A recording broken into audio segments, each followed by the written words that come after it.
Hej, hej, en lep pozdravček. Torej, kako gremo onkraj travme, drame, laži in teže te resničnosti, ko se včasih počutimo, kot da nas je povozil vlak. In sicer tako, da se energijsko povečamo. Torej, večji kot smo energijsko, manj ima vse to vpliva na nas. In kako to naredimo? Torej, razširimo svojo energijo, torej energijo tega, kar smo.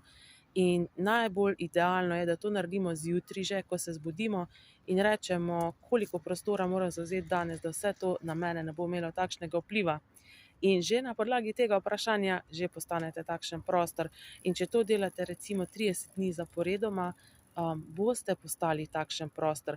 To je, jaz dam vedno tako primerjavo, naprimer, če smo majhni energijsko, je vse, kar je usmerjeno v nas, vse, kar zaznavamo, je kot da bi vrgli kamenček v naprstnik z vodo, torej malo, energijsko smo majhni in se močno zaznavamo, medtem ko če se energijsko tako razširimo, kot sem prej rekla, opisala, dejansko je vsaka stvar, ki je usmerjena v nas, vsaka stvar, ki jo zaznavamo, kot da bi ta kamenček vrgli v ocean. Torej zaznavamo še vedno, ampak je to manj intenzivno, veliko lahkotnejše, tako da to je eno orodje za danes, ki sem ga tudi sama uporabila, ko sem se zjutraj zbudila malo tako, kaj je to, ne, danes je ponedeljek, ljudje grejo v službo, eni ne radi v službo hodijo, tako da to orodje vam pomaga, da imate več lahkotnosti z energijami okrog sebe, ki jih zaznavate.